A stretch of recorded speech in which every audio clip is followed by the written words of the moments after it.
Welcome, riddle enthusiasts. It's wonderful to have you here, ready to delve into the mysteries of riddles and test your intellectual prowess.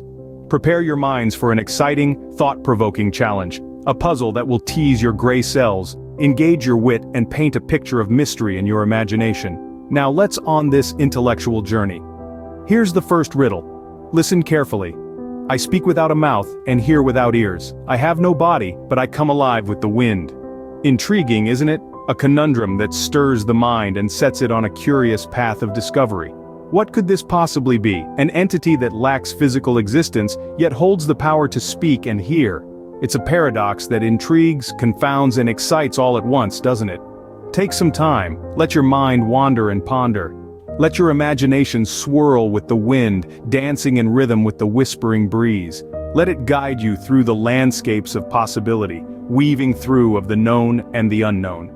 Listen to the wind as it rustles, speaks, and whispers. Let those whispers seep into your thoughts, your ideas, your very imagination. Let them stir your intellect, challenge your perception, and guide you to the answer. The riddle is abstract, yet it's grounded in the realities of this world. It's a puzzle that pushes boundaries, a riddle that drives your curiosity, a mystery that teases your imagination. Every word nudges you closer to the answer, yet it stays elusive, lurking just beyond the grasp. It's a journey of discovery, of understanding, of enlightenment. Did you find the answer, or are you still mulling over the enticing possibilities? Have you traveled down the path of your imagination, letting the wind whisper its secrets, letting it guide the answer? Or perhaps you're still on that journey, still exploring, still seeking. Did you get it? The answer is an echo. An echo can speak and hear, but without a physical form. It's an entity bound by the laws of sound, yet it breaks those very laws by existing without a tangible form. An echo, a voice from the past, a response from the void. Clever, isn't it? Moving on to the next riddle. I fly without wings, I cry without eyes. Wherever I go, darkness follows me. Now let's embark on the exciting journey to unravel this enigma. This riddle is a tad more complex than the previous one we tackled, but that's where real enjoyment comes into play. A puzzle that flies without wings? An entity that can weep without the need for eyes. And yet, wherever this entity ventures, it ushers in a shroud of darkness? This is a riddle that truly pushes the limits of your imaginative thinking. It urges you to break the confines of literal interpretation, and instead, to dive headlong into the rich, intricate world of metaphorical possibilities. Give it some time. Allow your thoughts to ruminate over the spectrum of potential answers that this riddle presents. Allow your mind to dance on the edge of the unknown, teasing out the various possibilities. Can you feel your gray matter churning, the electrical impulses firing off as it tries to make sense of this riddle? Take a deep breath and immerse yourself in the riddle. Feel the words, dissect the meaning, and let your thought process take flight. This is not just about finding an answer, it's about the journey of exploration, the thrill of the chase, the satisfaction of delving deep into the unknown. It's about pushing your boundaries, challenging your preconceived notions, and ultimately, expanding your horizon. Now, are you ready for the answer? The solution to this riddle is a cloud. It flies in the sky without any wings and cries in the form of rain, and wherever it traverses, it often blocks the sunlight, casting a shadow below, hence, the darkness.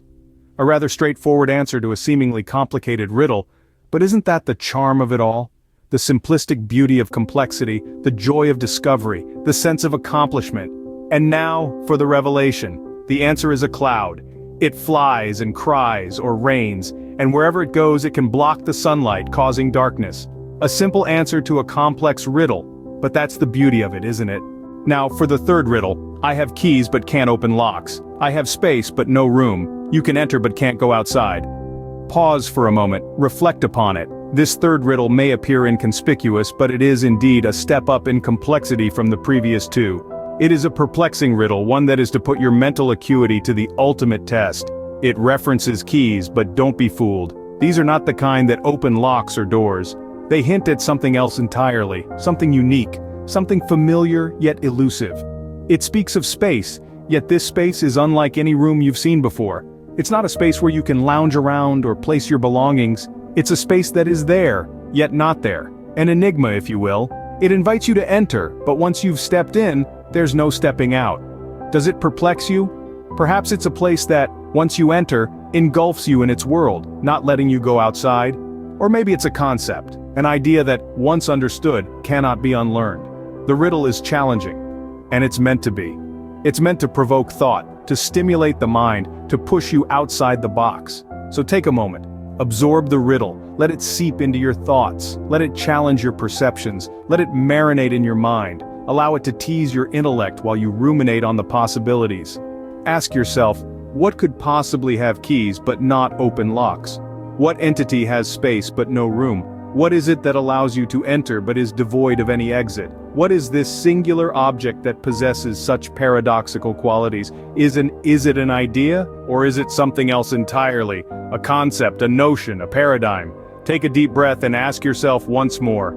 Are you prepared for the answer? Have you taken all the clues and pieced it together? Ready for the revelation? The answer is a keyboard. It has keys and space, but it can't open locks or provide room. You can enter, but you can't go outside. Alright, on to the fourth riddle. I am taken from a mine and shut up in a wooden case from which I am never released, and yet I am used by almost every person. This riddle is a touch more challenging, wouldn't you agree? It's time to delve into the depths of your mind, sift through the clues, and mine that answer. Remember, it's something extracted from a mine, then imprisoned in a wooden case, never to be freed. Yet, paradoxically, everyone uses it. An intriguing conundrum, isn't it? Perhaps you're thinking of precious stones or maybe coal. But remember, it's something we all use. So what's this mysterious object that remains trapped in wood, yet is so universally utilized? Let's unveil the answer. It's pencil lead. Yes, pencil lead. This riddle cleverly plays with the wording to create a tricky puzzle. The lead is taken from a mine, enclosed in wood, and used by almost everyone. So how did you fare with this one? Now, let's heat things up with the fifth riddle. I can be cracked, made, told, and played. What am I? A riddle that's sure to tickle your brain cells and make you think. It's a simple question, yet it's layered with meanings. It's an entity that can be cracked, yet it's not a nut. It can be made, but it's not a piece of art. It can be told, yet it's not a story. And it can be played, but it's not a game. What could it possibly be? Let's churn the wheels of our minds, shall we? When you crack this, you don't break it. You create it, but not in a physical sense.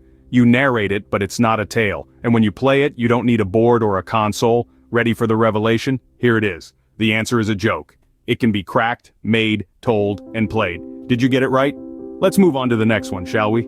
You've done well to stick with this mental workout. Now, let's recap the riddles and their answers. Let's jog our memory back to the opening riddle. It was a mind bender, wasn't it? This riddle asked you to think outside the box, to challenge your preconceived notions. And the answer? Well, it was as simple as it was surprising. Then we moved on to the second riddle. It was a riddle that teased your brain, asked you to look at the world from a different angle. And the answer? It was hidden, in plain sight, a testament to the power of perspective. The third riddle, oh, that was a tricky one. It took us on a wild ride, full of twists and turns. The answer was a clever play on words, a reminder of the wit and humor that can be found in the unexpected. The fourth riddle was a step up in complexity. It required a keen eye, a sharp mind, and a dash of creativity. The answer was a delightful surprise, a testament to the beauty of lateral thinking. And finally, the fifth riddle. It was a grand finale, a riddle that pushed the boundaries of logic and imagination. The answer was a brilliant display of reasoning, a shining example of the power of the human mind. Well done to each and every one of you who stuck with it, who tackled these riddles head-on and emerged victorious. Your participation, your eagerness to challenge yourself, is truly commendable. These riddles were not just puzzles to solve, but windows into the fascinating world of logic, reasoning, and creativity. They were opportunities to push your intellectual boundaries, to test your mettle, and to have a little fun along the way. As we wrap up, I encourage you to share this video with your friends, your family, your colleagues. Challenge them to these riddles, engage them in a battle of wits. After all, the joy of riddling is not just in the solving, but also in the sharing. Thank you for joining this mental journey. Keep your mind sharp, and until next time, happy riddling.